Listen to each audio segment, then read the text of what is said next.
That's good. Okay, so thank you very much for the lovely intro. I am going to be speaking to you tonight about my experiences of the challenges that user researchers experience in public sector, how, in my opinion, that compares to the challenges that maybe we experience in private sector, and also the impacts on individuals in UCD roles as well. So firstly though, I think I'll do a little bit about who I am, but it's not about me tonight, so it is only a little bit. I started in neuropsychology, which is psychology with a lot of emphasis on the brain and hormones and things that we can actually see if we put you in a scanner. All that kind of aspect was quite big, but it's largely still looking at human behaviour, so that gave me a good grounding. And then I started working in digital in various different roles, but largely account management, and then starting to move into user research as it started to become a thing, and that was in digital agencies. Then I moved in-house at a well-known bank, and then I moved into public sector for HMRC, and I've also worked at the Ministry of Justice and now back at HMRC again at the moment. So that variety has given me quite a lot of experience in different environments at different levels of maturity with their digital, but also with their UCD. So that's quite useful.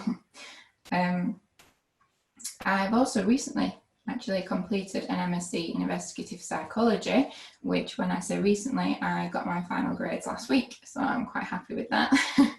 And the thesis that I did for my master's was around criminal narratives and how they may change over time.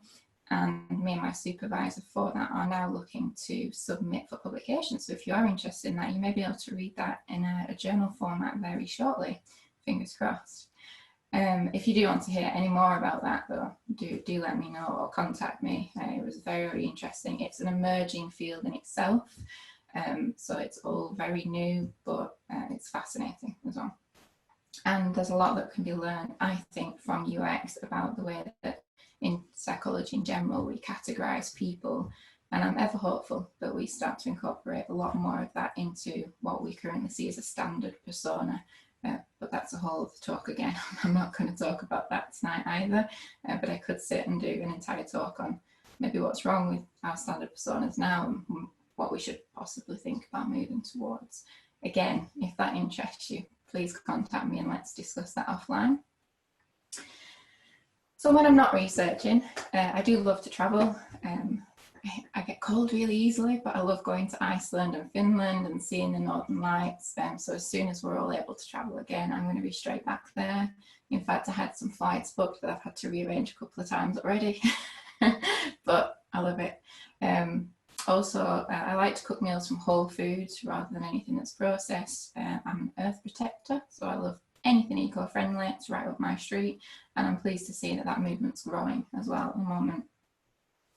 So if we should share any of these interests in common, please do get in touch. Okay, I think that's probably just about enough about me. And as I mentioned tonight, I'm going to be talking about my experiences of user research within government. I'm going to mix that up a little bit and incorporate where I think there's similarities to private sector as well. And then look at more broadly what I think the common challenge is for us all. Before then wrapping up on something that's really important to me around the impacts on people like ourselves in roles, in UCD roles, in things like public sector projects. So hopefully you'll find an interesting perspective and a look at how UR works in public sector and also some food for thought. But before I go any further, audience participation only slightly. There's a few questions that I want to ask you, but it's purely because I'm a researcher at heart and I want to know a little bit more about you, about your needs, so that I can try and tailor this a little bit as I'm going along to the majority of you as much as possible. So if you could find a way to go to Slido, either on your laptop or your phone or whatever, and just pop in that event code, the first question should be available to you now. I'm going to give you a couple of minutes to find that and submit your answer to the first question, and then I'll make the next question available to you all. I'm also going to, if I can find the camera, turn my camera off just to make sure that for the rest of the session we get a strong internet connection, it doesn't drop or you can't hear me or anything. But I'll probably maybe turn it back on later on for the Q&A, because I do like to have some facial interaction, even if I'm just talking to myself. I can really say it's a bit weird. But yeah, I'm gonna see if I can turn it off just whilst I do the majority of the talk. There we go. Okay, so I can see the votes rolling in on Slido, which is fantastic. I'll give you a little bit longer just to find that and register your vote.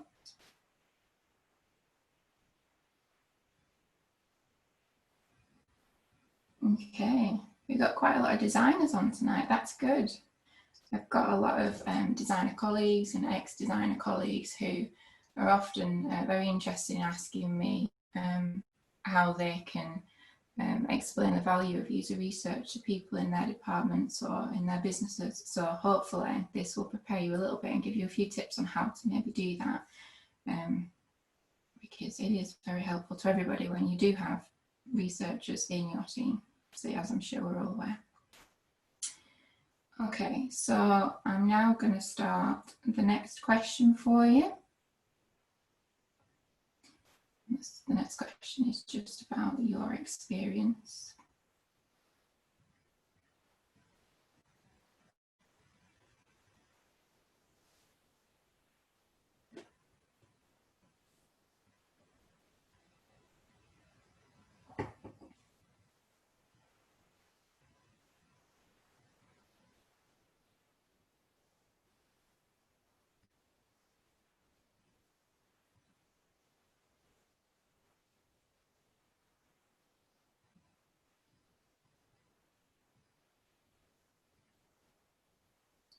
I can see those come rolling in as well, which is good.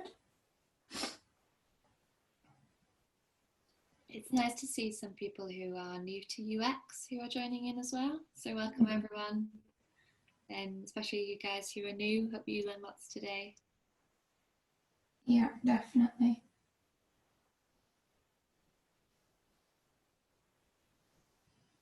Okay, quite a lot that I've worked in both public and private sector. That's good. That's interesting. I'm very interested to see whether your understanding of the challenges matches with mine as well. Very interesting. There's a few comments on the chat here, just people saying that they've worked in the charity sector, but they're not sure if it counts as private or public. And I was trying to think, I imagine it's private. I'm not sure. Does anyone know? Do you know, Annaliese? For the purpose of this talk and the angle that I'm coming at, it probably would class as private. Oh, third sector. There we go. Yeah. People are commenting saying it's the third sector. Thank you. Oh, well done. Okay, I'm going to start the next one now because the votes have started to slow down on that one. So the third question should now be available to you.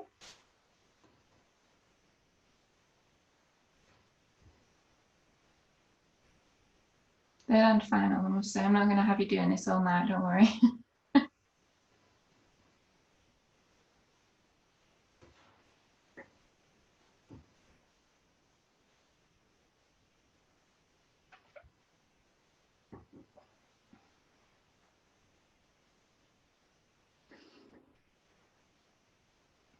Okay, that's good. People are very interested in the challenges. That's good because there's a chunk of this that is focusing on that, which is really good. Okay, there's a good percentage of people interested in hearing about UR in the public sector. Hopefully I'll cover that in enough detail, but we'll be able to cover it in more detail in the Q&A if need be as well. I think there's a few opportunities throughout where I'll probably stop and just check to see if we've got any questions at that point as well. So rather than saving everything for the Q&A at the end. Okay, so I think everybody's had a chance to respond now to the Slido, so I'm going to continue.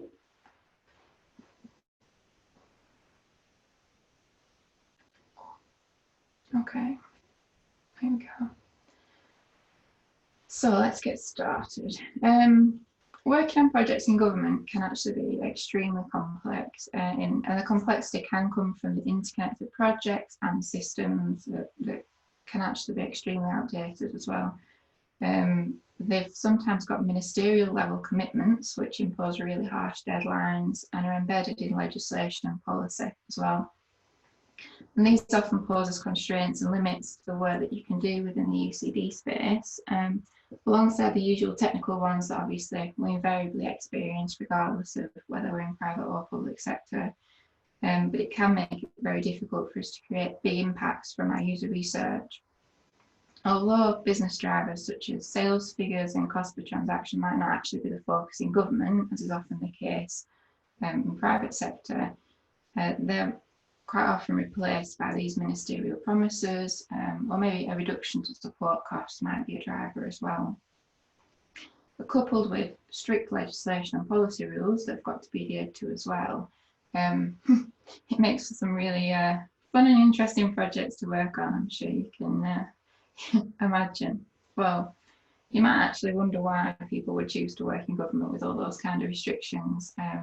And it certainly isn't for everybody, but I can only really tell you what motivates me about public sector, and that's the impact potential of the work that I do. So I love to feel that I can actually make a difference to real people using services that make a real difference to them. And the bottom line is that public services are for the public, the entire public, and they're built with public money.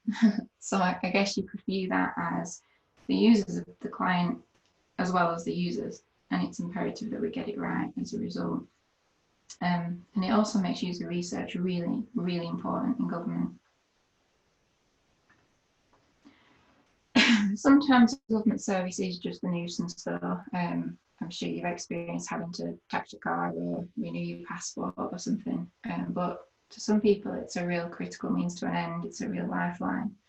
And I've sat in research sessions myself where users have said that they're going to need to close down the business and let their staff go as a result of changes to policy or the service that they're having to come and complete. And I've heard of others that have been desperately trying to get the benefits sorted so that they can feed the children, and several in need of critical financial support, especially during this pandemic. And they're under additional stresses and pressures that we're all facing right now, but they also need to get through some government services to be able to get access to some finances. And conducting user research on these services, which are critical lifelines to so many people, it really is of utmost importance to ensure that the services are not only accessible to everybody, but they're quick and easy to understand for as much as possible, so that we're not just increasing the stress on these people that are already quite vulnerable. So user researchers in government work to ensure that the services they work on meet government digital service standards. And the standards were brought in to ensure that government services are fit for purpose, that they were built to technical standards, and they put the users at the centre of these digital projects. And the standards, there's several different standards, but the ones that user research generally can focus on are 1, 2, and 5, which in real terms just means understanding who the users are, what their user needs are, and ensuring that we're actually solving the whole problem, looking at the end-to-end and making sure that service is usable for everybody, which includes looking at the support model and ensuring that there's an alternative to digital, so we aren't excluding users that don't have access, and that there's an option for continuity as well if the service should go down.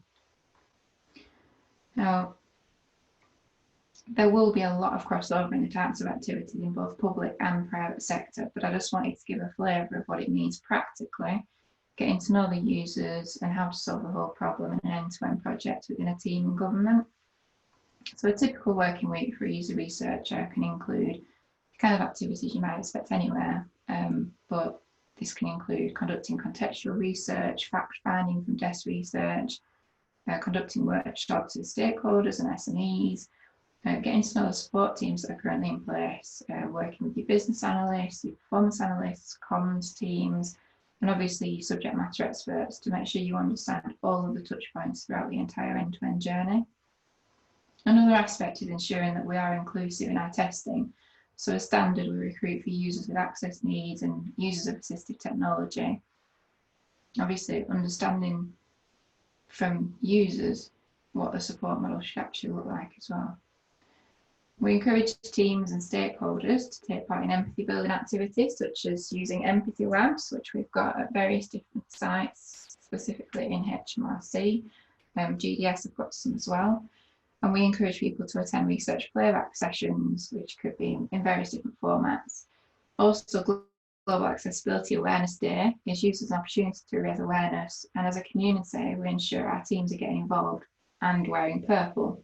So having a really strong community practice means that it helps you to discover any other relevant research that's been done or that's being conducted on your users, or a similar service, or a service that links to yours, as well as having access to like peer reviews for your research plans or the likes.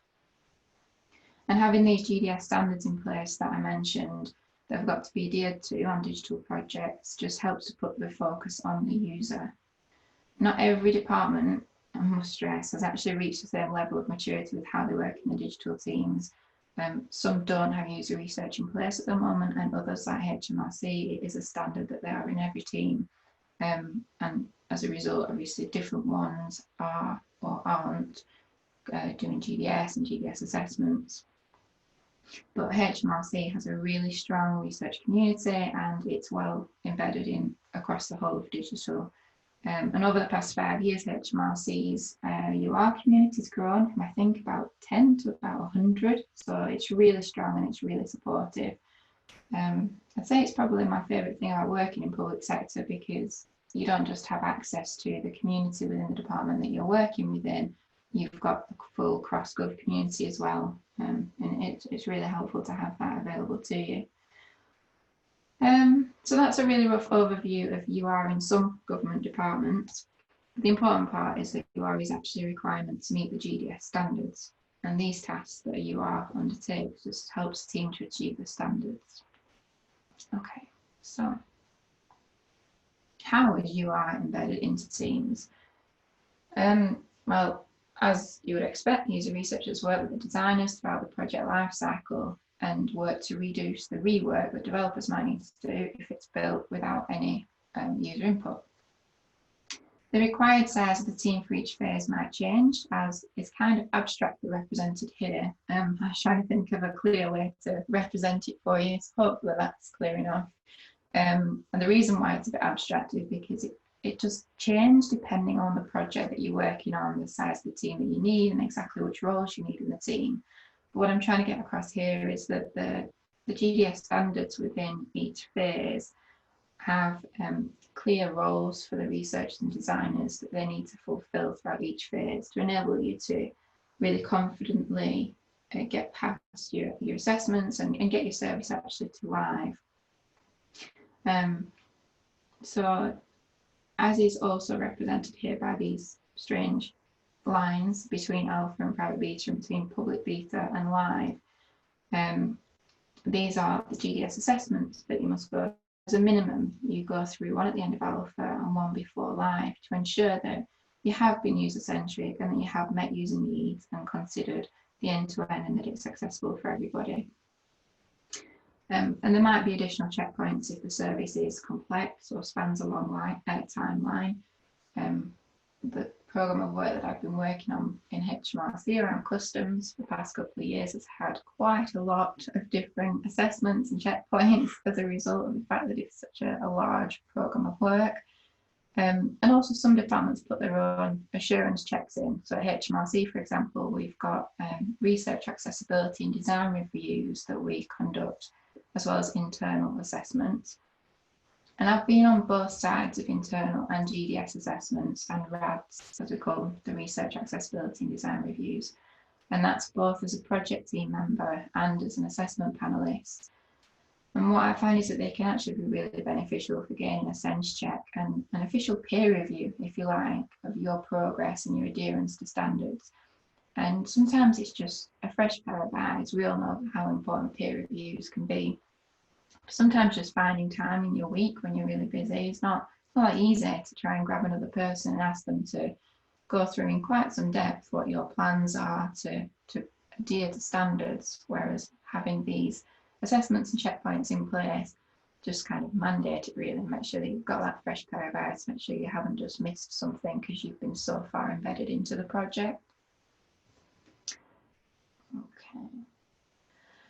Okay. So with it being a required role within the team, you're in a really good position to take the entire Scrum team on a user-centric journey with you.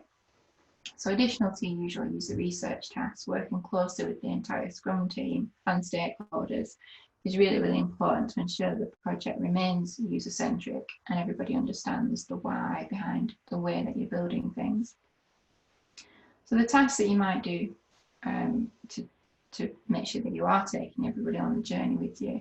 There's a few up on screen here, but basically, if you're working with the product team to understand the priorities for the research questions, which might take the form of regular question forming sessions, which is what I like to do, it's a good way of keeping you on track and making sure that you're answering the team's most recent questions in user research. And if you facilitate team workshops and invite the Scrum team to attend and observe research, that can also help team members to develop a really deep understanding of what and why you're building the features that you are. You can do like team analysis sessions or movie nights where you play back the research and you can begin to synthesize the findings together, because involving the whole team and getting everybody taking part in the research or the analysis themselves, as long as you're there to ensure that they don't take away sound bites that aren't accurate, or they're understanding that you are synthesizing, and it's not just that they can watch one user research session and that's representative of all users. That's one of the reasons why you're there as a researcher when you're embedded in a team, is to make sure that the team understand these kind of things. Okay. If you're tracking your research insights through to design iterations and they're well documented, which does require really close collaboration with designers and BAs to ensure that the developers can find the user feedback and the reasons for building, for the decisions that you're putting into the build, it gives them user context. And I do find that some developers really benefit from that and they really want it. They don't want to just be told to build something necessarily. They want to know what the benefits of the user is of doing it and the time invested. I find that inviting them to critique and evolve the research process and the focus of the research is really beneficial as well in engaging the team and keeping them involved in your research. And you can get them to do peer and team reviews of your research plans as well. There are, of course, other activities that I've not mentioned, but these are just a few of my favourites and things that I find really do keep the Scrum team engaged throughout the process. Okay. So UR is embedded on the project team, and you might think, oh great, yay, no more fighting for UR to have a place on the project. And I can recall myself from when I was working in the private sector, going back a few years, and when I worked in digital agencies where UR was a brand new concept to most clients. And in the bank, when UR was only just being brought in-house really, it was a daily struggle for a fight for a seat at the table. It's a good fight, and I'm sure there's many of you still fighting the fight. But really, it was just trying to show the value of user research, to say, I need to be in that meeting, or to even just say, we're trying to bring researchers in, how we need standalone researchers. Not market research, not solely focus groups, not a unicorn, but getting to know your users, their barriers, their pain points, motivations, engaging with them and seeing how they actually use your service. Having an individual in the team who can focus purely on these things without introducing the business biases, by virtue of the fact that they're a member of this team who's responsible for delivering on the business needs. So say a BA in the team shouldn't really be asked to also do the user research, because there's too much conflicting, and psychologically they're going to end up biased towards one or the other, and generally the one that they spend the most time around. So if they're in the business, hearing the business needs regularly, that's what's going to end up winning out over the user needs. So having a representative of each at the table is much more valuable. And obviously that's where collaboration is so important. So thanks to the work that the Government Digital Service did to introduce the standards, it isn't the case anymore in most government departments that we're having to have that kind of conversation and fight to have researchers brought into project teams. So yay! It sounds like the fight is won, but unfortunately it's not quite the case. We won the first battle, I guess, but there is always a new battle and there's always a new challenge to overcome. And in my experience, that challenge is getting your insights heard.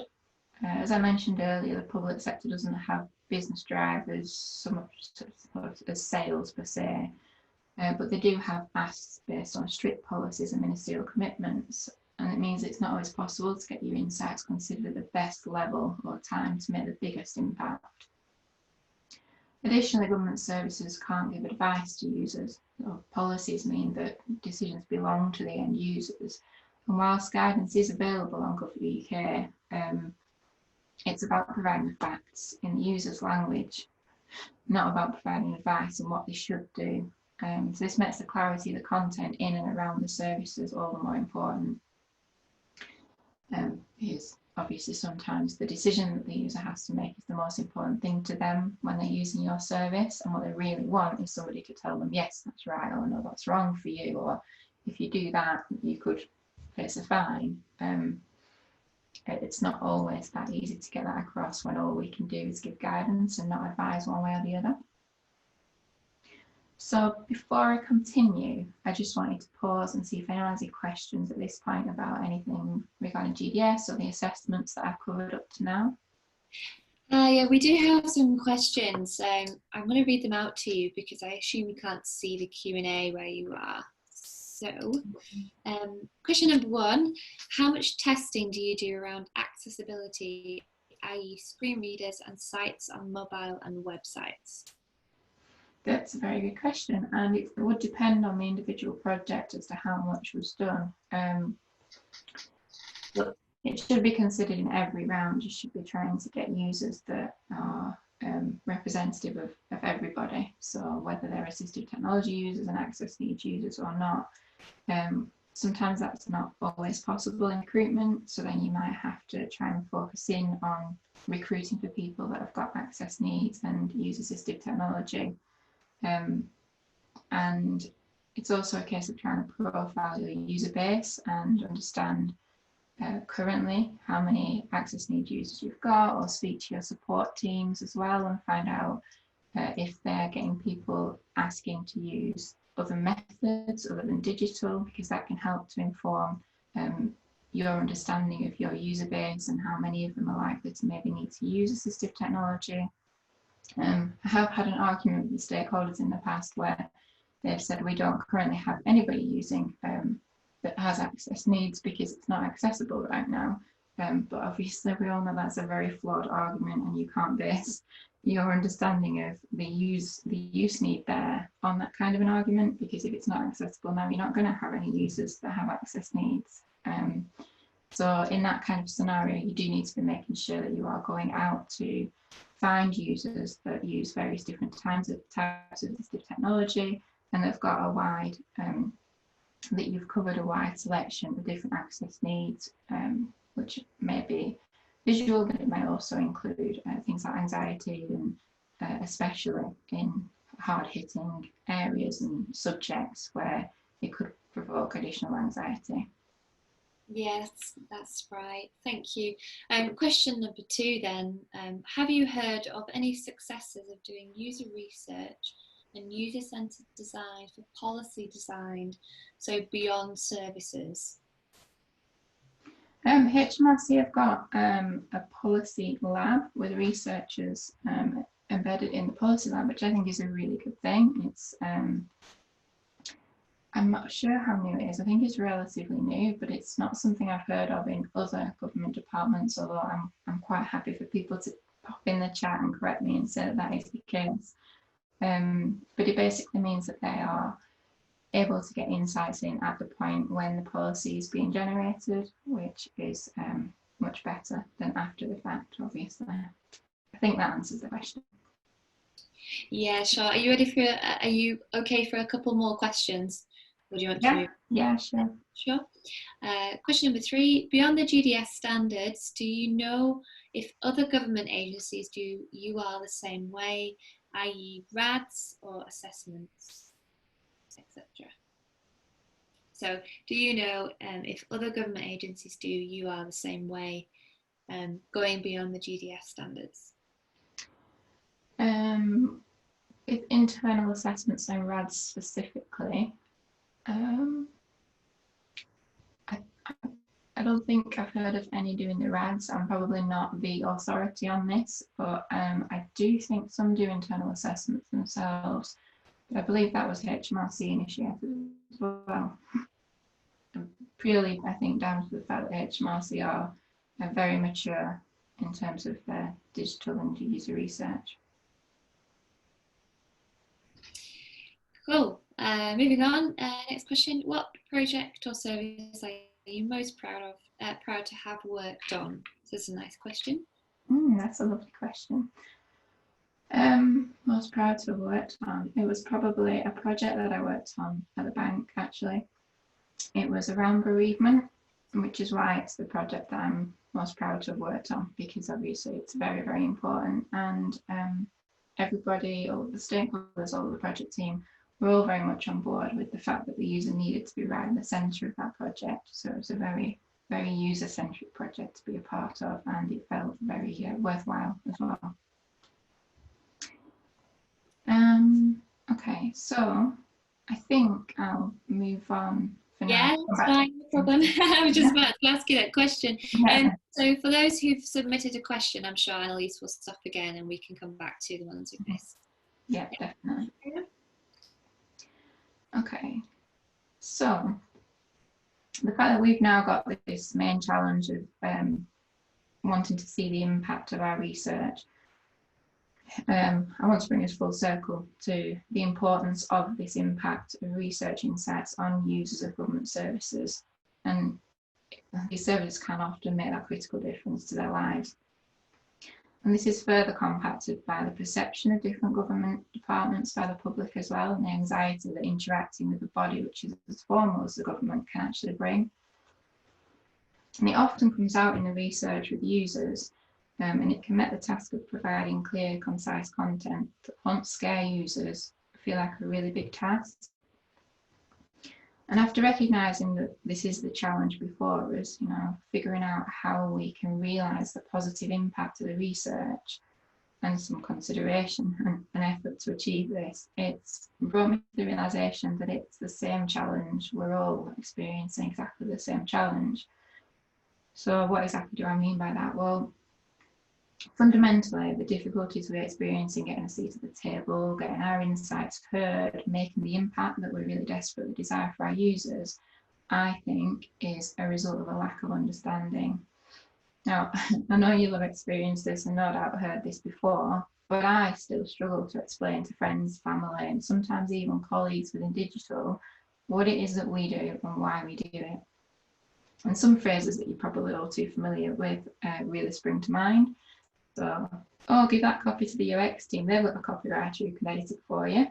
Or, we need a banner designing to promote this, that's the UX designer. Or, it's research, we've already got a focus group in marketing, it's fine. But this really is not their fault. I want to stress, I don't think it's their fault.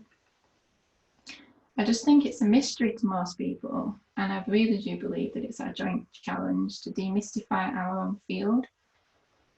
And my suggestion to others facing this challenge within the daily role is to do what we do best. Use your user-centric design skills, whether you be in research, design, content, or product. Use the skills that we've got to ensure that we're reporting insights in a way that our users, and by our users this time, I mean our stakeholders and business decision makers, that they can understand and are accessible to them. So we've got the users of our service, but I think it's vitally important that we also recognise we've also got users of our insights, of the value that we bring to the business or government department, and we must work to understand them just as we do our service or product users. And I think generally this is something that is quite easy to be overlooked. But once they start to understand the value that research can bring to them, the direct benefits to their role and their needs, they're going to be much more open to adding researchers to the team, to bringing us to the table and listening to the insights. Ultimately, I feel no matter what stage of UCD maturity the business or department is that you're working in, if your goal is for them to become more user-centric, as I'm sure everybody on this call strives for, then your starting point should be viewing your stakeholders as users of your value. So I've noticed that most educational material, articles and books that's out there about user research and user-centric design, they're all aimed at people that are already within our field or juniors who are learning to become professional within our field. And this made sense when we were an emerging field just starting to develop a UCD community, but I'd argue now that we're far more established, and whilst this material and obviously the focus on upskilling newcomers and ensuring that we're all able to continually develop is extremely valuable, but I think we also have a wider task that we need to achieve. And our users, stakeholders, subject matter experts, they can find articles about the benefits of UX if they go searching, but are they likely to go searching? And will they understand the terminology that they find if they do? These are the kind of questions we ask ourselves about our use of our services all the time. You know, what's the entry point? What's the first step on the journey? My question to you is, do you really think that a stakeholder's first step on their journey to understanding UX is going to be to go and search for why should we have UX? So the questions that I think we should be trying to get answers to about our value users, as I'll just call them for this, I'm not convinced that's the right term we should take forward, but just for clarity, we should be trying to find out what drives them, what their daily work goals are, what their commitments are. Try and find out what UX, UI, accessibility costs, what they actually mean to them, you know, so we can get a better understanding of what we need to explain better to them. And telling stakeholders, for instance, that we're doing a card sort might not actually be enough to truly engage them and get their input into the activity. And then your activity might not be addressing their questions and their needs, so you're going to disengage them. But if you can explain the terms that are confusing them or that they've got a concept of that isn't actually what you're going to do, then you're going to get a much higher uptake and more involvement from them. Finding out what value they think they can get from UCD and what they think about the users currently just helps you to understand their existing mental models. You know, if we understand what we're coming up against when we go into the next meeting to present the insights, we know which bits they already agree with, we know which bits we need to actually, for want of a better word, sell to them, which might be by putting your video clips in front of them and letting them hear it from the users. But if the only bits you inadvertently put in front of them happen to be things they already believed and thought, then you're not doing anything to change the perceptions that might actually be incorrect in the first place. I recently conducted an empathy mapping session with the UCD community that I was working with on the project, and we focused on our stakeholders and colleagues from other departments like comms, and we wanted to ask exactly these kind of questions of ourselves to map out what we currently knew. And it really surprised me. It really showed me what we didn't know collectively about these value users. Don't get me wrong, there'll always be stakeholders who are really hard for you to reach. But what I'm saying is that we need to go beyond a stakeholder map and a mailing list to fire a report out to. Because if we don't know more about our stakeholders, we can't win the fight of getting the impact of our research realised. An empathy mapping session is a really worthwhile task to undertake. It'll help me think about new ways to communicate with these people that are so vital. Are there any more questions now, Laura, or should I continue? Yeah, we have quite a few actually. We'll just take a couple now and we can move on. Yeah. Question is, what's the impact of UR being distanced from the Scrum teams? I guess that depends what you're counting as the Scrum team. If it's the entire Scrum team and the UR isn't having any involvement or communication with them, I would say that has a lot of impact. I know from some previous experience of working as a researcher that wasn't within the Scrum team, it can be very difficult to, it can be more difficult to get your insights listened to or appreciated, and it does mean that later on things can change without you even realising, I guess is the best way to put it. If you hand off some insights at the very beginning of the project to whomever, email them or whatever, and you're not involved in the day-to-day running of the project and the build, things can change drastically or can happen within the build that you'll never hear about, and your insights therefore may just be completely lost.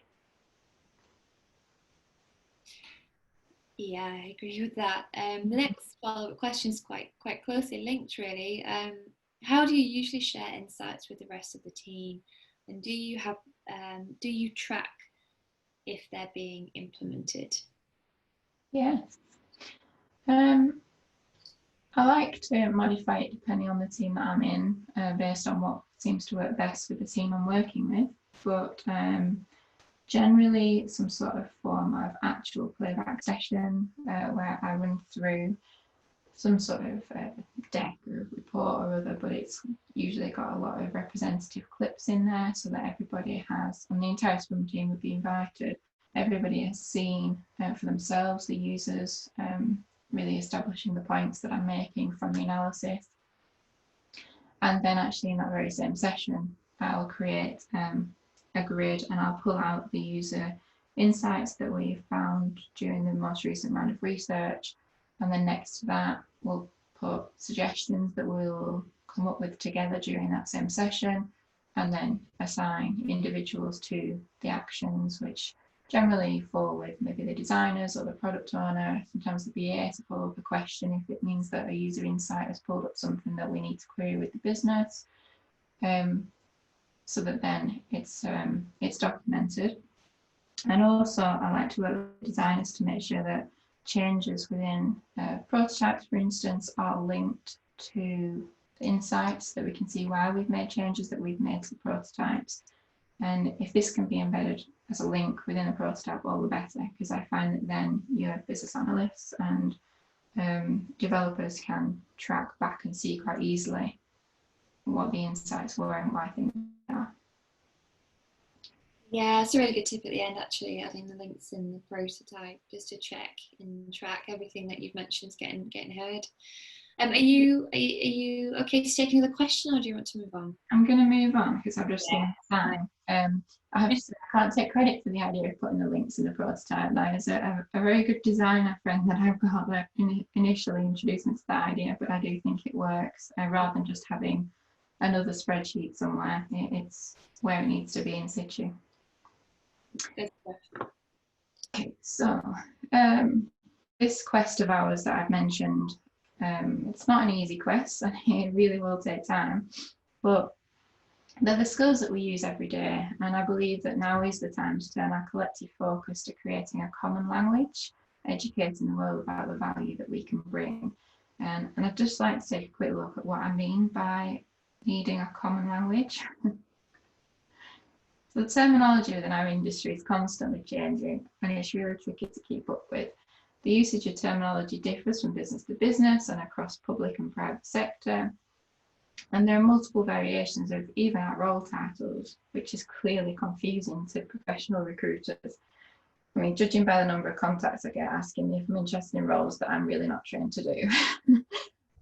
So is it UX, UCD, UDD? I'm not going to read them all out. You can read them, but that's just to name a few. There's so many more as well. And someone asked me, UCD anymore, is it? And I thought, who's the authority on this? You know, they're so interchangeable. And granted, we do develop an ability to use them interchangeably when we have a thorough understanding of what we within the field know them to mean. And often there are subtle differences between them, but sometimes they're completely interchangeable, and sometimes we just interchange between the acronym and the full words, but people don't know whether that's one and the same thing or not either. And I fear that this lack of consistency is confusing our stakeholders, the users of our valuable user insights and user-centered skills. And not to mention the terminology that we use to describe, like user-centric design, best practice and research methods. I mean, do they understand, or do they think they're being totally fobbed off when we say it's best practice or it's rules of proximity without actually explaining to them what these things mean? We've spent years training, but they've spent years training on what they do best. So I think we just need to recognise we need to be using our skills better in their direction, as well as our service users. So my question to you all really is, how do we align across the field and better educate stakeholders, colleagues, family and friends? It's something I really would love to discuss with all of you and understand how we might begin to approach this as a united profession. There's no one central association or central body to lead the way on this for us. Maybe there should be, I don't know. I don't have the answers. But I think we need to know what is the end-to-end journey that we want and need to help them to understand us and our field. To thoroughly understand their needs and preferred communication styles, And we've all had anecdotal successes where we've shown video clips or produced storyboards and engaging journey maps that have had a really positive effect on stakeholders. But that, one medium might not be the best for all. So on a much wider scale, I feel like it's time for us to use our adaptability and our storytelling skills and our user-centered design ethos and find out about the users of our skills. And it will take time and commitment and a togetherness from all of us, but I really hope we can start some sort of movement towards achieving this. And there is most certainly something that each of us can do now, even if it's just taking the time to consider the stakeholders you've got now on the individual projects that you're working on right now. And, I challenge you, do an empathy mapping session with your team, with your Scrum team or your UX team, whoever you're working with, and put your stakeholders at the centre of it. Find out exactly how you can engage them more and how you can help to address their needs. Okay, so bringing us back to this shared challenge of wanting to actually realise the true impact of our insights for our users, it can actually have a really detrimental effect on our professionals within UCD roles. And if a lack of understanding around our work hinders the impact that we could have, the consequences of not providing effective services and guidance based on user insights are all too clear, especially within the public sector.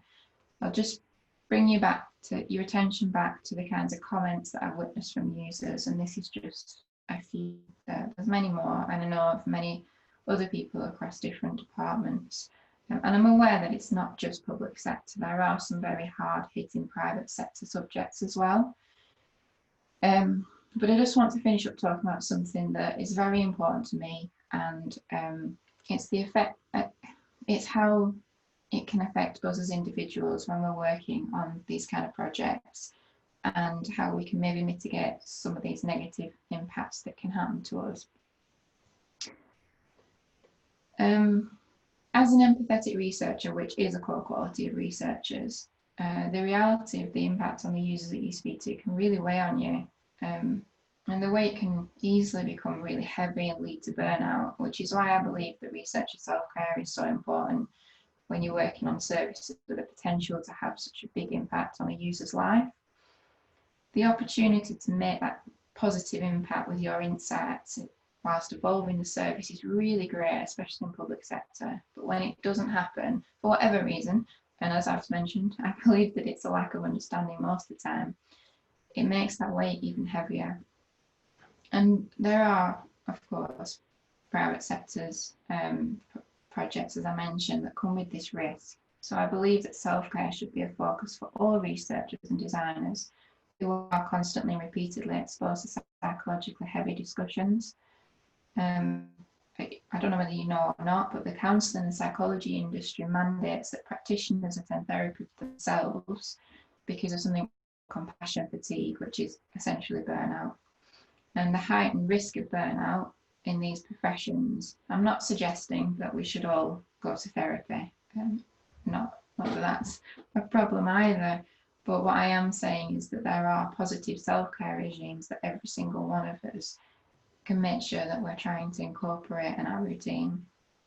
And some small things that you can try that sound really basic, but they're actually really difficult when you've got a hectic schedule and you're trying to deliver with a team, is scheduling regular breaks into your calendar and not being ashamed or embarrassed to do that, and have regular debriefs with somebody that you really trust. Ensure that your research sessions or your meetings aren't just scheduled back to back. Time to recover your mindset from one session to the next. Doing something like meditating or reading or going for a short walk can be really, really helpful as well. And connecting with others that can share this experience that you have, so other UC professionals, and take time to make sure it's a social activity sometimes and not always just focused on work as well.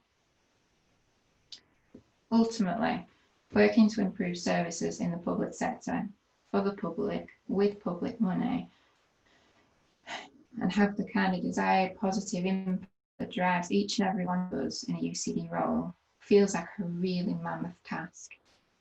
It feels like it is because it really is. But, you know, if we're moving that mountain just a little tiny bit, it's pretty impressive, you know? Moving a mountain even an inch is a really incredible feat. And this makes me really proud to contribute to the user-centred movement within the public sector. I would encourage anybody to work on a public sector project at least once within their career. It's eye-opening, it is challenging, but it can be really, really rewarding as well. So that actually brings me to the end of the talk. I hope you have found it interesting. It's been a pleasure to talk to you all. I have got some interesting reading if you're intrigued by any of the points that I've discussed here. I do have quite a lot of self-care resources as well if anybody's interested in being able to maybe do regular self-assessments on yourself to see where you're at with your self-care, or some activities that you can do to try and improve your self-care, all those kind of things, which I'm happy to share with anybody that could benefit from them. So just let me know. I'm not great at Twitter. We figured that out earlier when I shared my Twitter handle and didn't explain. But LinkedIn I'm really good at, and email I'm pretty good at too.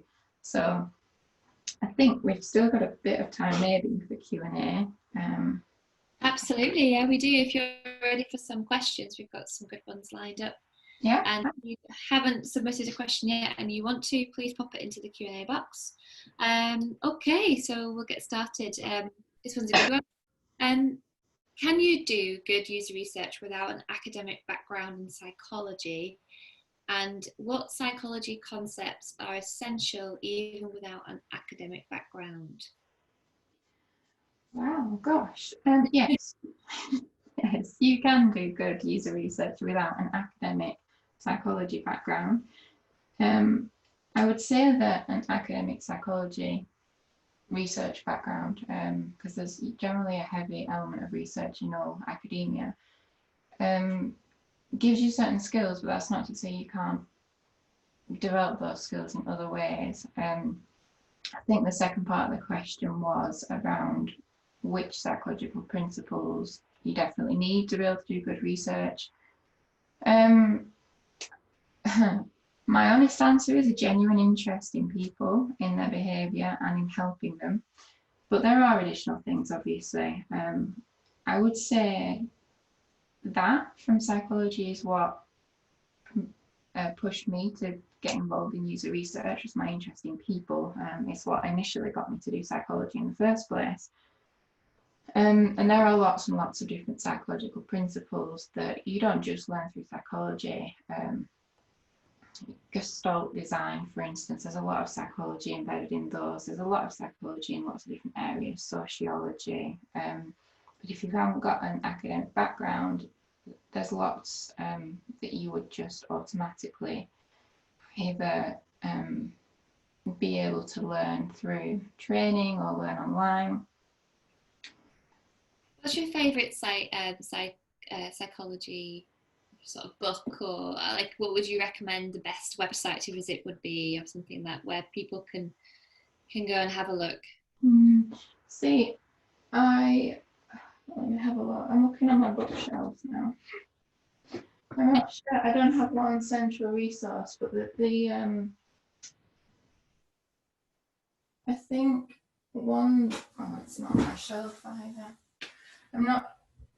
I'm thinking that the research side of things is probably more useful in terms of things that you have to have the core principles of. So how to choose the right method, how to do your analysis, how to know what you're looking for before you start planning. All those kind of principles are really, really important. I would say that biases in psychology are also really, really important for user researchers, and an understanding of how to filter those biases out, or how to do your analysis so that the biases aren't overruling what you're finding. Those kind of aspects are really important, but as I said, they aren't specific to academia, but a research or psychology academic background certainly do give you a really good grounding in those areas. I'll try to think about a good There's a few people asking here if the slide. Sorry, Laura, go on. A bit of a lag on the line.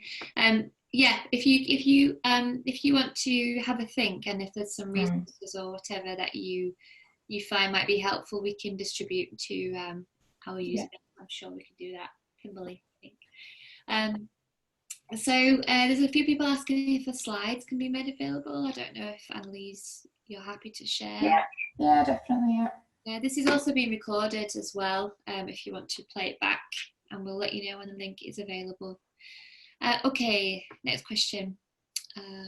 So, for those considering a career move to the public sector, to make the biggest positive impact, do you recommend joining the government digital service or a government department? I haven't worked in government digital service, so I might not be the best person to answer the question. I have worked with people at government digital service. I couldn't say whether I thought one was better than the other, to be honest with you, at this point. I'm somebody in a government department. I see them very similar in terms of working at one or the other. Yeah, so I also work at HMRC, and I would say that either is a really good starting point, because we use GDS in all government services. So if you're lucky enough to get in GDS, then that's great. If you move into another government department, I'm sure that you will use GDS pretty much all the time. That's my 2p worth, basically. No, I definitely agree. Yeah, and I have worked with people in GDS because we do. Well, the programme work that I've been working on at HMRC spans lots of different departments. So there's been a cross-government interest, obviously, which has meant that GDS has been involved in creating some customs-wide guidance. So I've had some involvement with that, and that's been really interesting because they obviously do primary research themselves and wanted to learn from us, and it was a good collaboration. So I agree with what Laura said. I have tried to put my video back on, by the way, I just can't find how to do it. It's the bottom left. You might see a microphone in a video. I might be able to do it remotely. Well, a little bit bizarre, like I shouldn't be able to do that. While you're figuring that out, I'll read the next question then. So, is there a role for anticipation as a way of priming discovery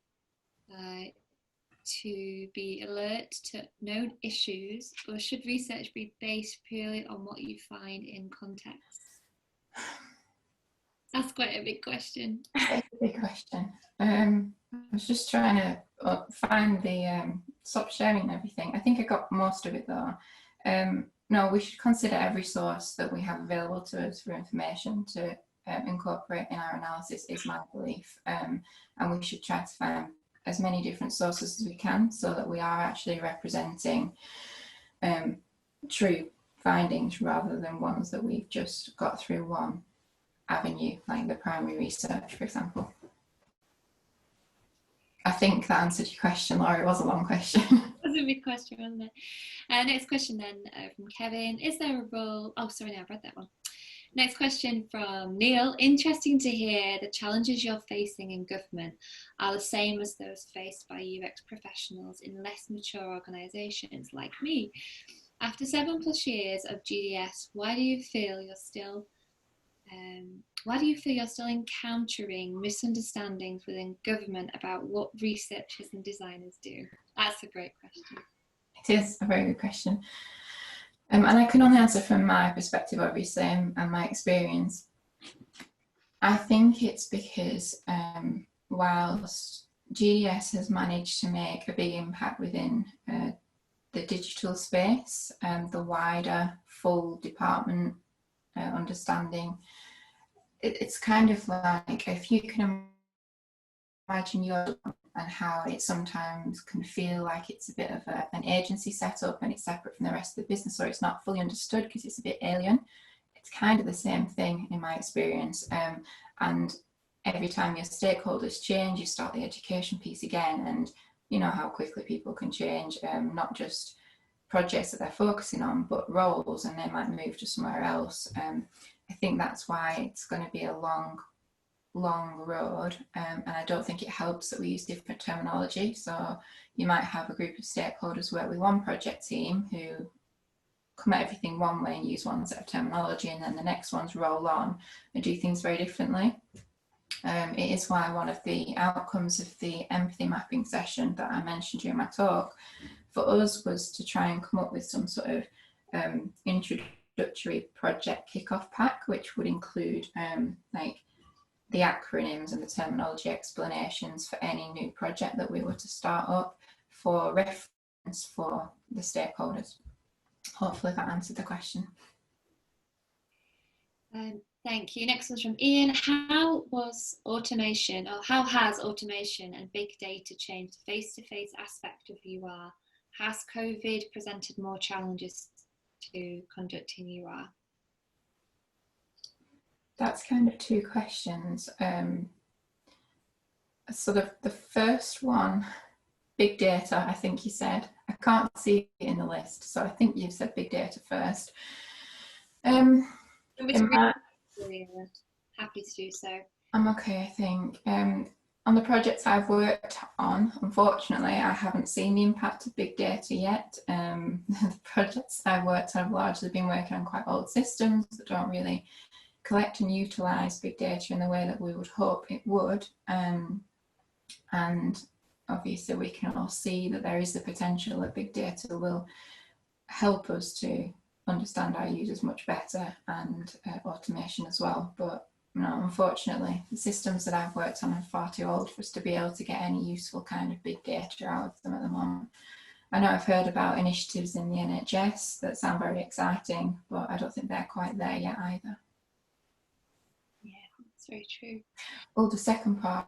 No, yeah, repeat the second part, please. Yeah, has COVID presented more challenges to conducting UR? Yes, yes, it has. We did see initially a bit of a slowdown in uptake for recruitment as a result of COVID, but then it actually picked up again. But we did need to consider the fact that some of that was due to the fact that people were furloughed, which also meant that they didn't necessarily have access to all the systems they would ordinarily have whilst they were working in their work environment. So we had to consider within our research that these people aren't in the normal environment. They're not even necessarily using the same machine or device that they would usually perform this task on.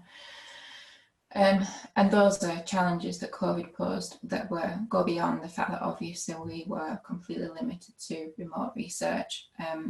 It wasn't such a big shift for us. We'd already got to a point where we were doing a lot of the research remote, and HMRC's infrastructure thankfully allowed us to quite seamlessly roll into that.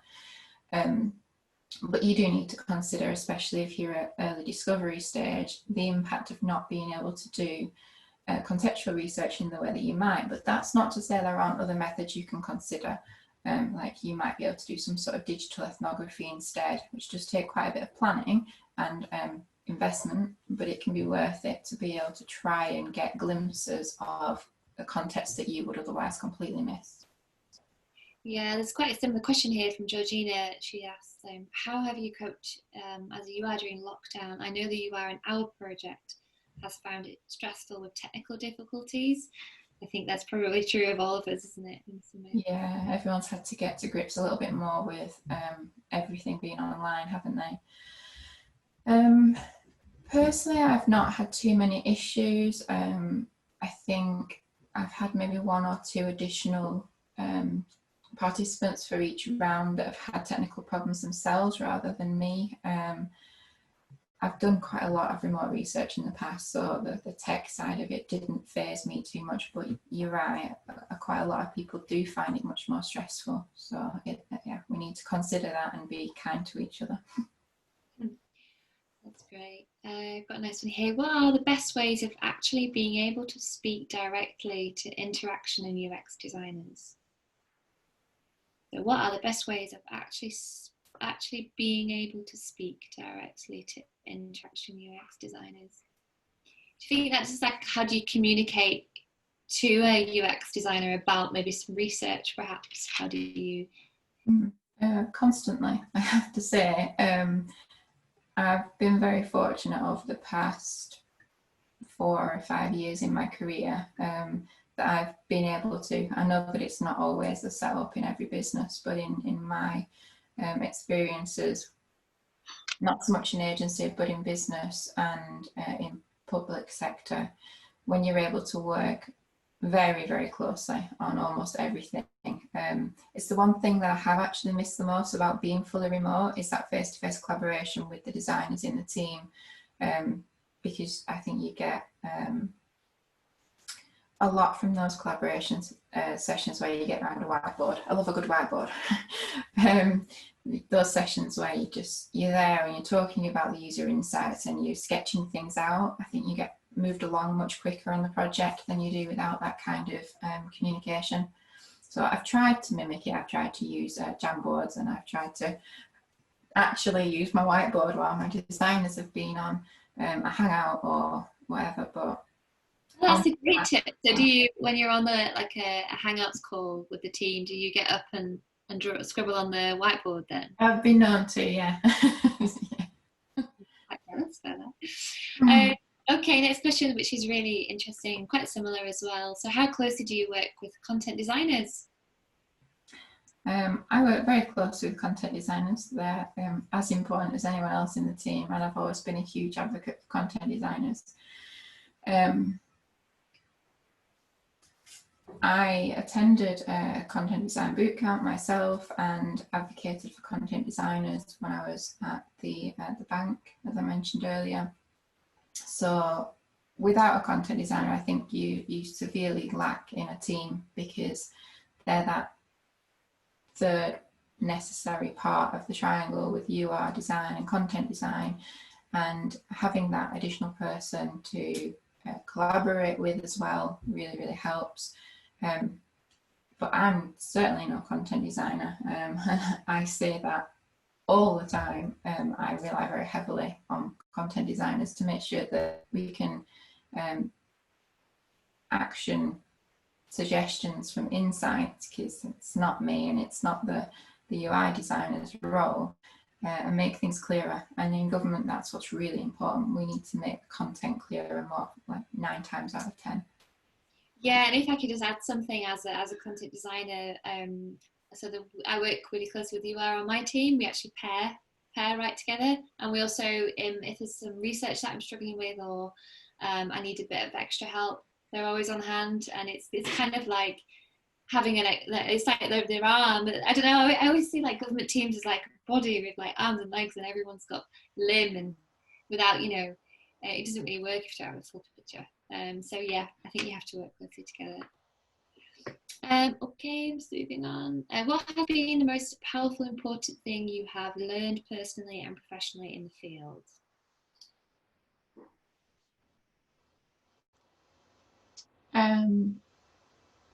A going back to something in my talk, but the importance of self-care. It sneaks up on you, does compassion fatigue and burnout, and it's not a case of you suddenly can't cope anymore, or you suddenly don't care about anybody anymore. You care that much that it just affects you, and it affects your level of happiness, and it can be subtle things like having to go to bed 2 hours earlier every night or something, but that's your body trying to tell you there's a lot going on now, you need to take a step down, take a step back, put some sensible things in place to protect yourself. I think that's probably the biggest thing, because it can be very emotionally draining. Yeah, absolutely. Especially like in the times like this as well, where it kind of feels a bit like we're on house arrest. I don't know if anyone else feels that way, where you're kind of working from home, and the first couple of weeks it's okay, but then you start to feel like a little bit cabin feverish, and mental health definitely suffers. We had Al Robinson, who had the question about speaking to interaction designers, has come back, and he says, I mean, for me to speak to them, I don't work in UX interaction design currently. Sorry if that wasn't clear. I mean, for me to speak to them. Yeah, I mean, if you want to drop us a tweet or something, or an email, and just clarify, we can probably help you with your question there, Al. Just to end then, we've got one here. What tips do you have for educating your users about the value of UR when you're working on a large government service and may not be aware of or have the ability to contact all your stakeholders, especially senior ones? So what tips do you have for educating your users about value of UR when working on a large government service and may not be aware of how the ability to contact all your stakeholders?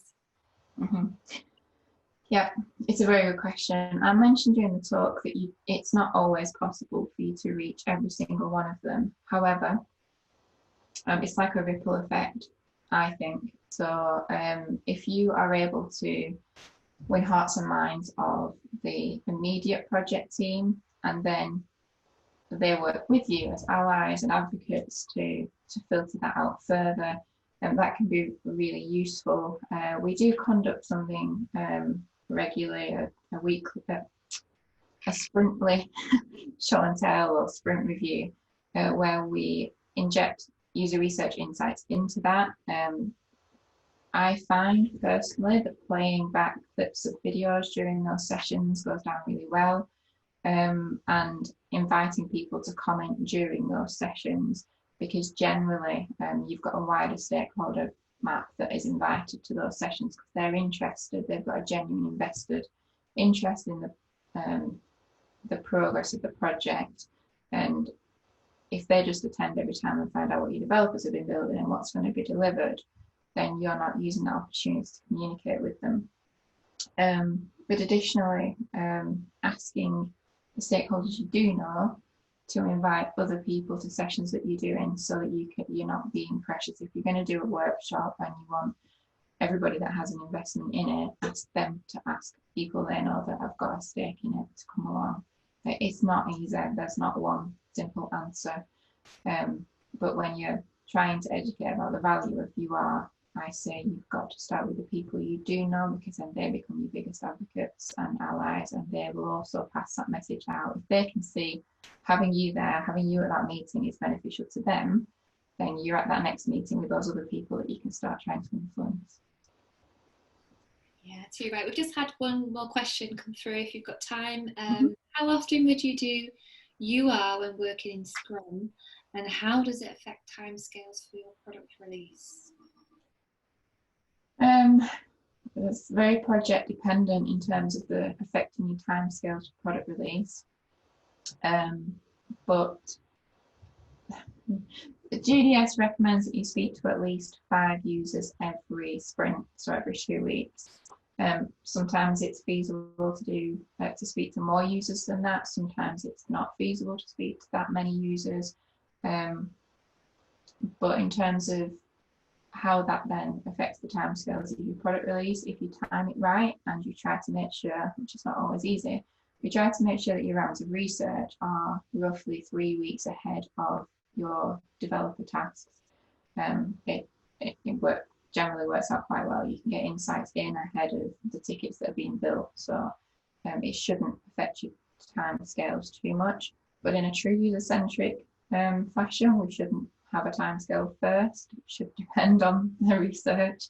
I know that isn't the case most of the time, but in the level of maturity that most of us are in, UR can always be done. It's never a case of we've only got 6 weeks, we can't do any UR. There's always something that can be done to make sure that what you're building is as good as it can possibly be for the users in the time frame that you've been given. That's a great point to end with, I guess, as well. And that was our final question. Real. I'm just going to end the talk now by saying a big thank you for joining us.